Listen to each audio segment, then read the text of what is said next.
It was a jungle of logic, waiting to be tamed. Into this tangled forest of forms was born a bright little caterpillar named... Today we name our form editor and talk about my new book, From Posters to Practice. Let's see how innovation meets artistry as we forge something extraordinary together. You are listening to the Innovation Forge, the #1 podcast on adaptive enrollment management, exploring the data, marketing, and strategy that fuels higher education. Here's your host, David Dysart.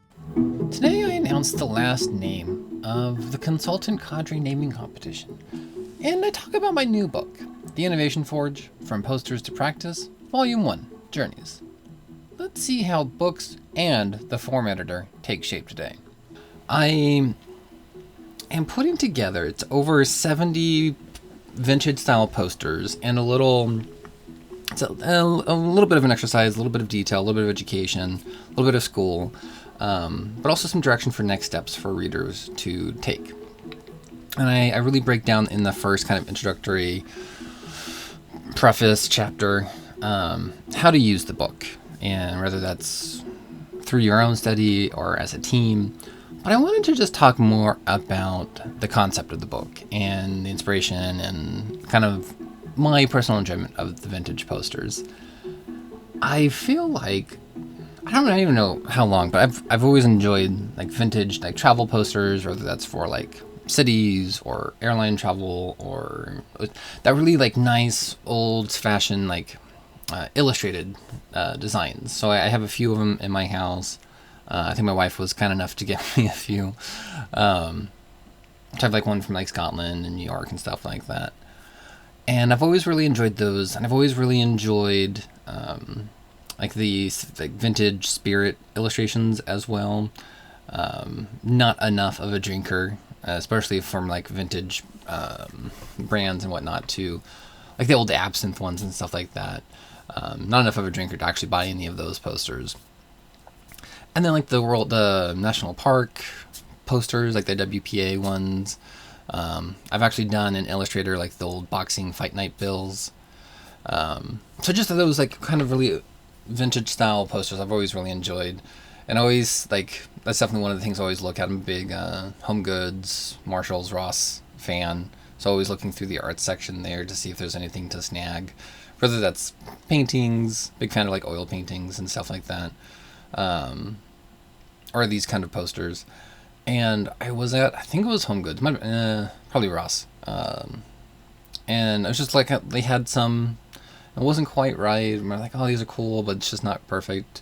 And then I just started thinking, well, I do a lot of like image design, especially in AI, because I can use Illustrator, but I'm not going to be like painting a travel poster or fancying it up in Photoshop or anything like that. But I do a lot of AI art generation, and I could totally just do like my own posters in this style. And if I'm going to do, I might as well try to not like monetize it, but try to incorporate it into like the Innovation Forge, so I could do these travel posters, the spirit posters, stuff like that in enrollment management world. And if folks enjoy them, and maybe if there is a broader audience for these, I mean, sky's the limit on what I could do these kinds of posters for. So, two birds, one stone, as is the motto of this podcast, decided to start making those posters, but also repurpose it as content for the podcast.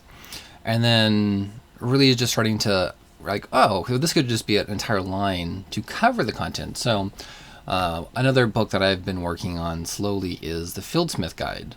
I guess it's the Fieldsmith Register now. I've tweaked the name here and there. I've already released the podcast episodes on the Fieldsmith Register to the Finish Line Fog. That's how I introduced the Finish Line Fog as a concept. And really breaking out into a more narrative, fun, world-building way, those concepts through the Fieldsmith Register. And that was one of the things I planned on doing, like the Codex practitioners through that. I've done a bunch of them. I just haven't released them yet. like the implements of perpetual flux, like those are all, I was planning on putting those through the Fieldsmith Register kind of process and publishing that as a book.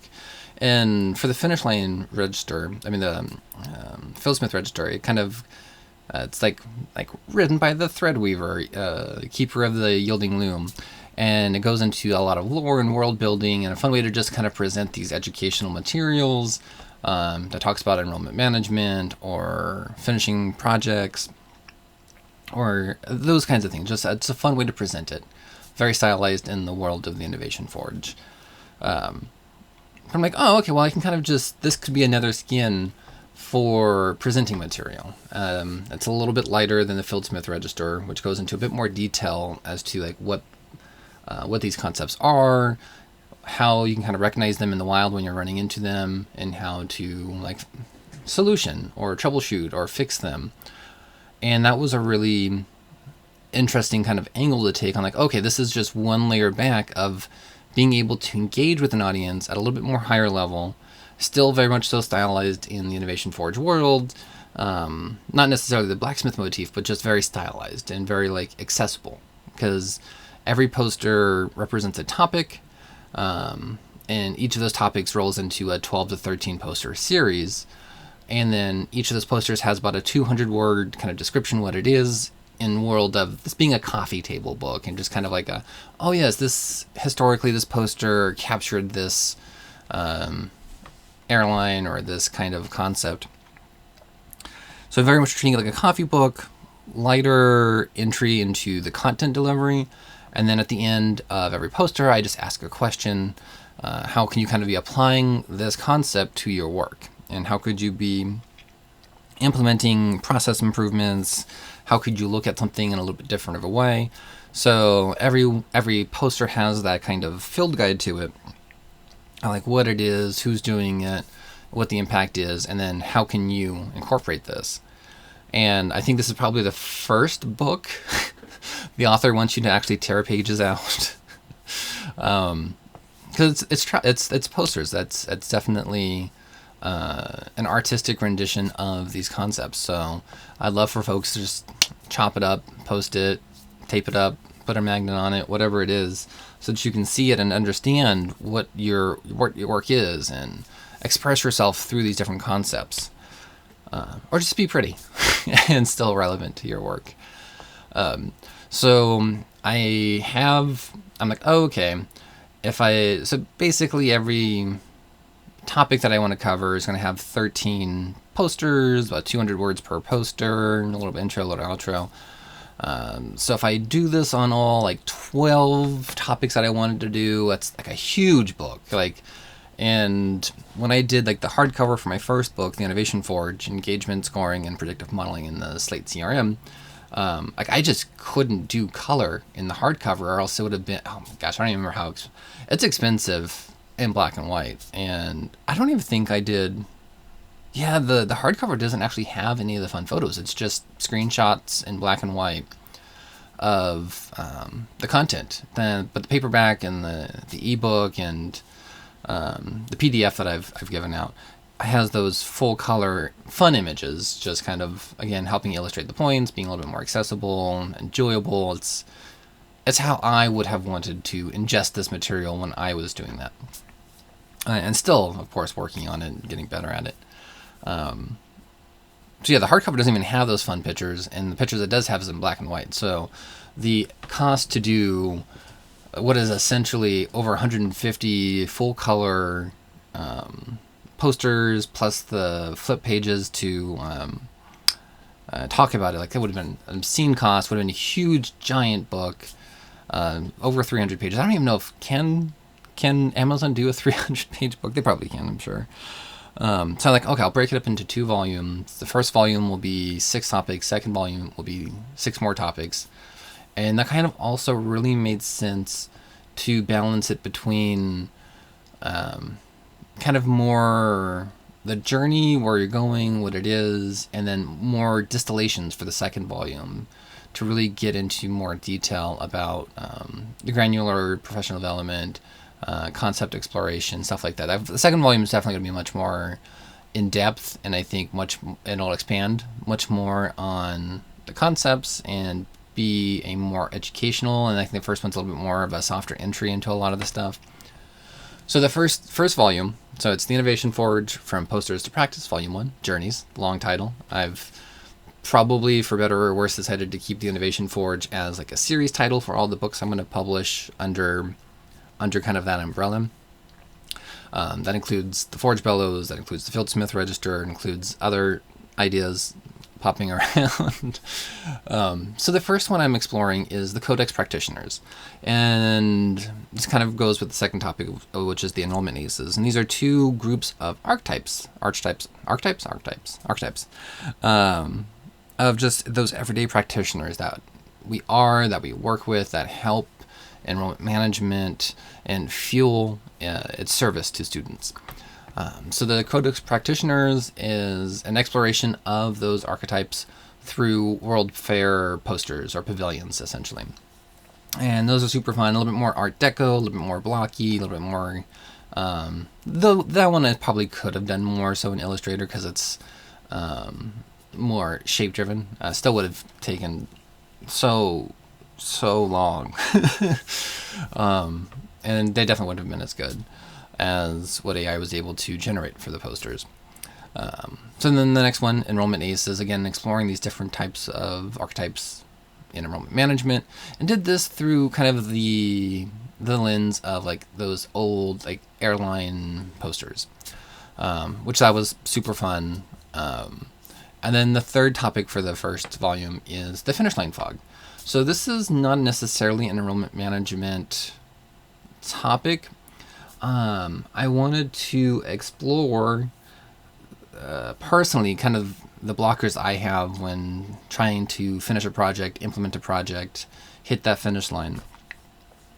And I wanted to do it in a very personal journey way, and so I did that through the Fieldsmith Register. So it's basically anything that's kind of preventing you from getting over the finish line for a project. So there's 12 of those facets or aspects. Each of those aspects has a poster, and in each of these chapters also have a poster to kind of introduce the concepts.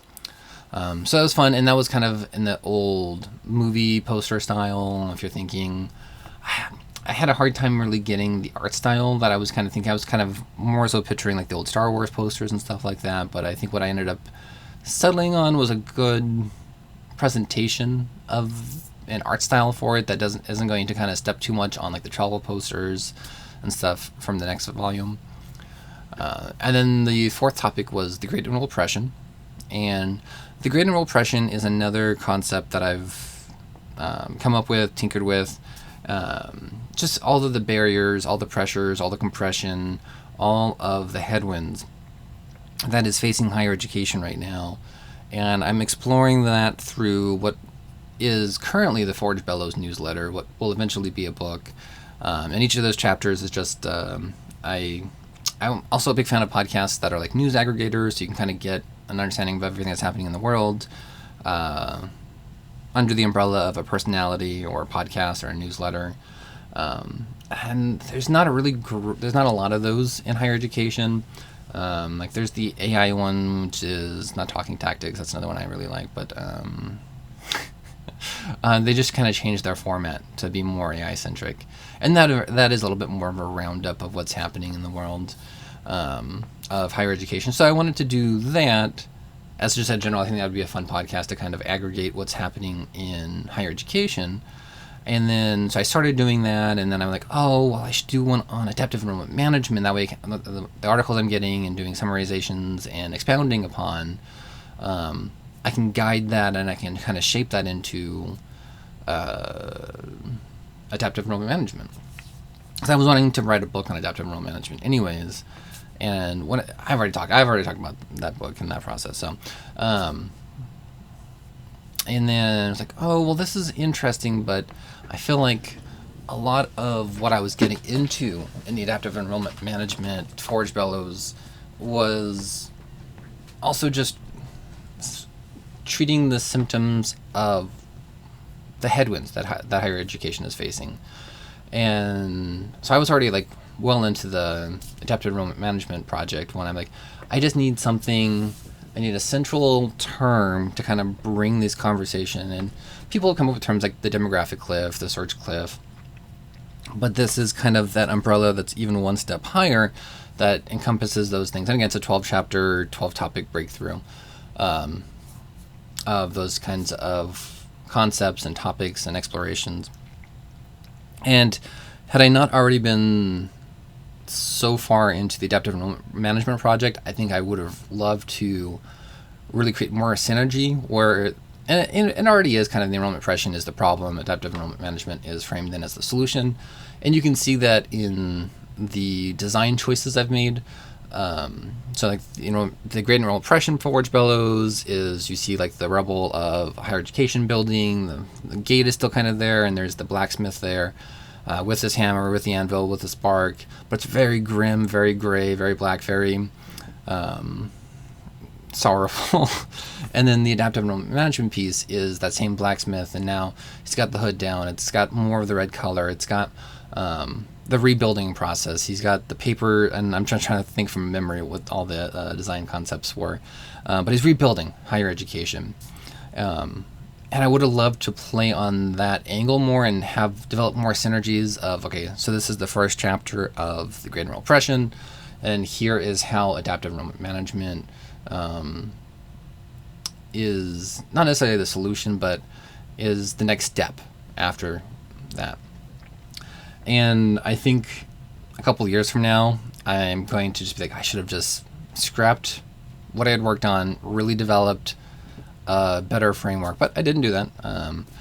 I think I've taken a lot of the concepts of the finish line fog and just like, I'm doing so much for the podcast that if I stop and I scrap and I rework everything, I'm just not going to get anything out. So on one hand, I'm glad that I'm putting out the content that I am.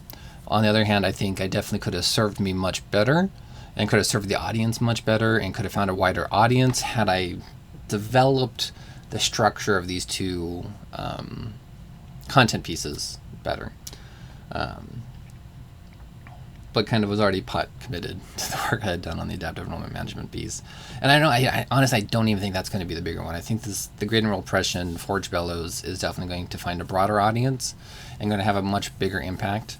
Just because it is more in the vernacular and it's more spotlighting more what people are thinking about, worried about, stressed about, and doing. So it's fine. Yeah, I don't know.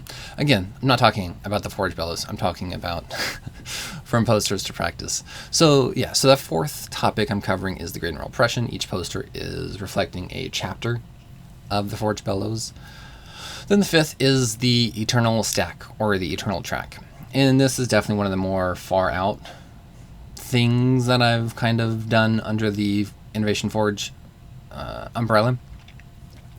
Again, like I've said, I've tried to do so many different types of content delivery, so many different types of explorations and skinning it in different ways. And one of the things that I just found fun that I didn't really think was going to really resonate with anybody, and we'll see if it does, is the Eldralith of the Eternal Stack. Again, I changed it to track here for this because they are the old railway timetables, and so just track for trains.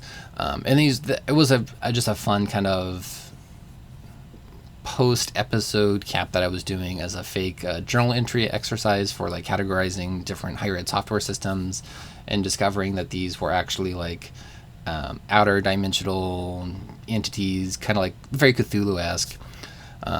So I've done a series of those and just kind of translated those into railway timetables. So again, a little more on the spooky eerie side. Pulled back a lot on that though for this. And then just to revisit the Great Enrollment Oppression, did those as the old WPA National Park posters, which are also super fun.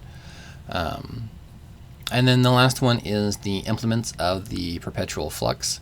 And these were, again, very much in the vein of the Finish Line Fog, the Eternal Stack, of a topic for me to cover through the Fieldsmith Register of these different enrollment management concepts, like the transfer process, wait lists, inquiries, confidence mirror, all of these different things of just being able to spotlight these different elements of enrollment management that I wanted to talk about and present in a more interesting way. So those also have their own series, and because those are kind of a little bit more on the warning side and how to use them kind of piece as a category, I did those as those old kind of safety and CHOP posters. And then I'll just talk a little bit, hopefully more briefly, about Volume 2, which will come out at some later date. So this is Volume 2 Distillations. And so this is going to open up with adaptive enrollment management. And this, I'm using like the old like vintage illustrated travel posters, which I'm really excited about.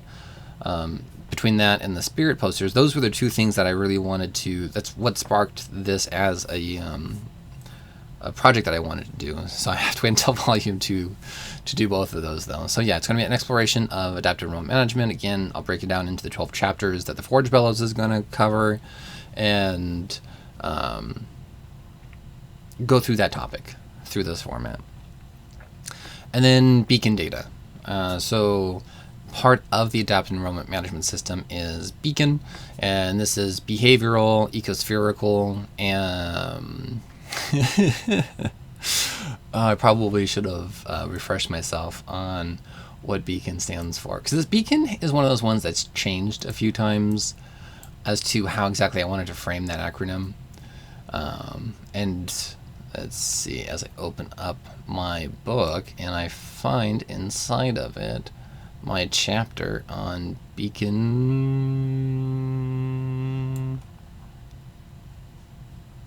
Okay. And I will probably leave this in just because it's so silly.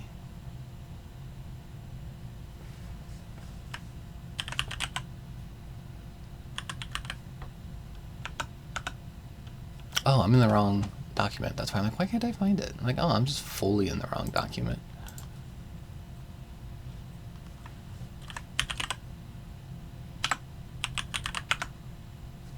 Okay, here we go. So, beacon. So it's a driver for marketing communications. It's the behavioral and ecospherical analytics for conversion optimization and navigation. Essentially just data mining for better student comms, better student journey. This is if I had not missed the boat on forensic enrollment management as a concept. If I could have snagged that concept name, that would have replaced beacon. Man, still very bummed that I didn't get forensic enrollment management as a concept that I could work on. But anyway, so that's what beacon is. So going to explore the different facets of basically data mining for better student experience. And I'm going to be using ocean liner routes for that. So again, those kind of old style posters. And then I'm actually going to do predictive modeling in Slate. And for folks who have followed me, whether that's through the empowering admissions workshops that I did, or the Slate conferences, or whatever I've done, I've done so much content around engagement scoring, predictive modeling. So I really want to explore that more through this series of posters. And I don't know how well this is going to go, because I actually haven't done Volume 2 yet. So this is a TBD, it might be replaced, but planning is to do that. And then also just the TIFF albums. And whenever I say TIFF, it's the Innovation Forge. And that kind of as those old jazz club, nightclub posters, record covers. And I wanted to give myself a little bit more time, so I planted that out just so that I could really make sure that the 12 that I focus on is reflective of where the music from the Innovation Forge goes. And if you haven't listened to the music of the Innovation Forge, please go. I think I covered that in last month's Coffee and Coals. Just really exploring enrollment management, the profession, the student experience, and so much more through music. And I've really enjoyed that process. And then this last one is also a little bit of a placeholder. Like, there will be a kind of a spiritual sequel to the Finish Line Fog. as much as like the implements of the perpetual flux is in line with that. So this one's kind of still TBD on what exactly that ends up being. And this will be like those old circus and carnival bills. And then the last one, as I continue to punt off everything that is the ForgeWorks Grimoire, which is this series of 12 trainings that I really want to do. Yeah, I just need more time. So that did not make it into this volume. But really looking forward to that as a project in any way to help get that into the hands of the audience, because I know that will have such a big impact on the people who are doing that kind of work or wanting to do that kind of work. Long before data could be modeled or applicants analyzed, everything began with a simple truth. Someone had to ask the question. In the earliest days of enrollment, the slate wrights found themselves trapped in an eternal struggle, gathering just the right amount of information at just the right time. Too many questions? Well, students abandoned. Too few? Counselors lacked the data they needed. And then there were the rules. Conditional displays, dependencies, validations. It was a jungle of logic waiting to be tamed. Into this tangled forest of forms was born a bright little caterpillar named Chris Alistair Formsworth. Unlike others, Formsworth didn't fear complex form logic. He fed on it. With every new inquiry form, visit registration, or applicant page, he meticulously crafted fields, honed question phrasing, and wove conditional logic like spinning a cocoon. Over time, as his mastery grew, so did he. With every successful form, Formsworth evolved, adding sections, page breaks, auto-populated fields, and calculated values. Until one day, he emerged fully transformed. The form editor, collector of data, shaper of journeys, architect of enrollment inputs.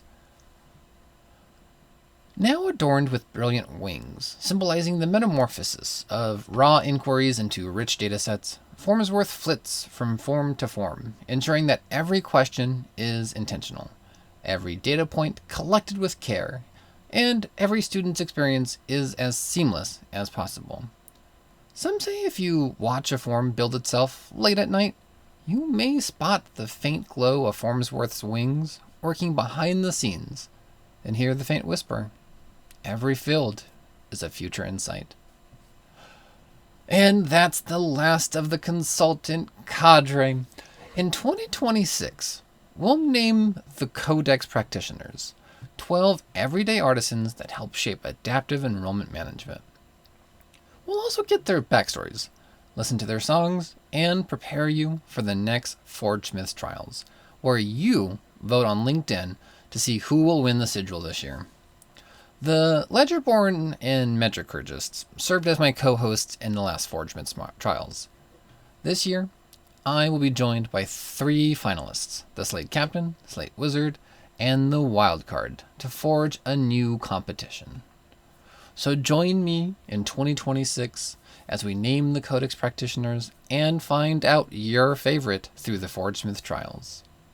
Thank you for spending 2 semesters with me. 2025.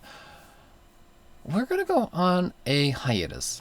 I'm going to announce this here as I've recorded all of the other videos for November. In December, I am posting, in the place of my usual 4 episodes, 4 albums. On December 1st, I am dropping Subject to Admission. This is a musical album all about the prospective student experience. This is the first of 3 albums. The others will be released later. I haven't actually done those 2 yet. It'll be more about the current student process and experience, and then the alumni process. But then on the second week of December, I am dropping in The Cycle, First Reads. This is the first season of my serialized musical show about a new first-generation admission counselor and their journey, light spoilers, into becoming a Slate Captain, eventually at least as planned. I think I've only done the first 4 of these seasons, but a VP, some time in a consultancy. So I'm really excited for this. What is a 10-season arc? I think there's a lot of really fun characters that are also on this cast. There's the mentor. There is the rival. Been a lot of fun to both create and just listen to. So really excited for folks to hear the cycle. And then the third week, we're going to switch to our archetypes. And this is going to be on deck with the Slate Captain. There are several series of albums I've been doing. One is the On Deck series, and that's with the enrollment aces, Slate Captain, the Wizard, the Architect, the Coach. So I'm going to drop one of these On Deck albums on December 15th. And we're going with the Slate Captain, very sea shanty song album, very fun. I listened to it a billion times. I think everyone will enjoy it too. And then on December 22nd, we have the Golden Admit Letter, which is a fictionalized game show. It features a group of students. The judges are, judging on whether or not they will get the Golden Admit Letter to be entered into the institution. So we have some of our codex practitioners and enrollment aces who serve as judges. The TIFF Avatar gentleman is your host, of course. And again, a lot of fun, a little very cheeky. But definitely, I think it's a good peek behind the curtain of the student experience, the staff experience of being admitted. And then the last song, dropping on December 29th, definitely one of the cheekiest albums. If we're talking about cheeky albums, this is definitely this might be the most. It's the Ranking Racket. So it's an album, again, 12-song album, diving into what goes into rankings, the college rankings, stuff like that. Again, taking my shots there as needed, but I think that's also a fun peek behind the kind of institutional curtain of what kind of goes into that and kind of that process and perspectives. So that will be the month of December here on the Innovation Forge. I will be returning in January with interviews with Annie Leewald, Forge Bellows, ForgeWorks Grimoire trainings, more Coffee and Coals episodes where I kind of pulling the curtain back on the creative experience. I'll probably spend a couple of Coffee and Coals episodes just talking about the ForgeWorks Grimoire. And those are narrative trainings, but also the book chapters heavily not fictionalized, but like serialized, and like it is basically a novel. And then the game I created. I think this is this is the first time I've probably posted on LinkedIn by now, but I created a tarot game for enrollment management. So I'll talk about those probably in a few episodes, and then just continue talking about the things, podcasts, being an author, enrollment management. I've had a lot of fun with these Coffee and Coals episodes, both for the naming and stories, but also just talking about the podcast, talking about the creative process and my thoughts as I roll out all these new initiatives. But I can't even begin to thank everyone enough for going on this journey with me. Whether that's you just listening to the interviews, or just listening to Coffee and Coals, or listening to everything, or listening to these other specific types of episodes, the found true footage, the Forge Bellows, whatever it might be that you're enjoying, let me know. And I'll try to steer the Innovation Forge in the direction that makes the most sense for the audience. I have a ton of fun doing all the different types of episodes, but I want to make sure that I'm creating something that actually helps people. And I can do that whether that's the Forge Bellows, whether that's the ForgeWorks Grimoire, the Fieldsmith Register. There's so many different ways and mediums I'm tinkering with, experimenting with, and having a lot of fun with. Just kind of looking to see what's going to resonate with the audience. And I'd love for you to let me know what you're finding helpful. Is it the hands-on trainings? Is it the article reviews? Whatever it might be, just let me know. And I look forward to a very full 2026. And a little secret, if you do need some episodes in December, go to my YouTube page. I've probably have all, if not most, of the semester 3 interviews up there. And then some of the Forge Bellows, Forge Works Grammar. So like there's early previews of semester 3 already up on YouTube. So, and go listen to some more music, or just the different things I have there. But until 2026, thank you everyone. Have a wonderful winter break. Hopefully that actually is a break for some folks for at least a couple of weeks. But I'll see you next year. If you enjoyed today's episode, please grow the guild by rating and reviewing the Innovation Forge podcast, or sharing it with a colleague who needs to hear about these creative crossovers in education. The best review or comment every month will get an ebook of my book, of course. Particularly great ones will also be featured on future episodes. Thank you so much for joining me in the workshop today. Remember to strike true, and let's forge something extraordinary together.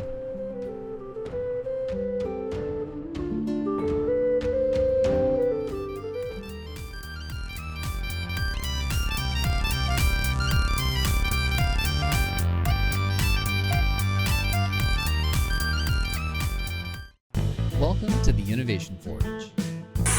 I didn't come here for answers, though I find myself with questions. So many questions. I came here because I needed a place to sleep. The admin wing locks at midnight now. That wasn't always the case. I lost track of time researching the Fieldsmith's Guide. Let me check. Yes. The Fieldsmith's Guide of Systems. The book says systems. Did you always say systems? Anyways, I requested temporary housing just for a night. I didn't expect to be assigned. The room number was 000. Well, I thought it was a joke until the RA handed me a key, an old brass thing. They said I had been selected. I had been matched. The hallway was too long. The layout didn't match the building I saw from the outside. My footsteps echoed behind me, even well after I had stopped. And the doors, some were chained shut. Others opened into stairwells that led up and then back down into, well, they were different years. 2016, 1998, one said fall, waitlist overflow. At the end of the corridor, I found it. The gatekeeper. This was the first true Eldrolith I've seen. Its wings unfolded like blueprints, its feathers pulled heavily, those brass keys at the end of them. They were labeled with student IDs. Its belly glowed with floor plans I didn't recognize, layered over and over and over one another, like geometric static. I could see the students in them. Some were real, others were echoes. Maintenance requests fluttered through the air like moths as it flapped its wings. Roommate disputes scratched themselves into the wall. The gatekeeper watches. It knows who skipped their RA meeting, who reported a leak, who never actually checked out May 23rd, 2012. I reached for my key, but it was never there. But I could still feel the weight. It was pulling me. I'm not in a room anymore. I'm in a wing of a building that doesn't exist. At least not on the map. Starraz, the gatekeeper of dormant dwellings. The key knows you, and it has already decided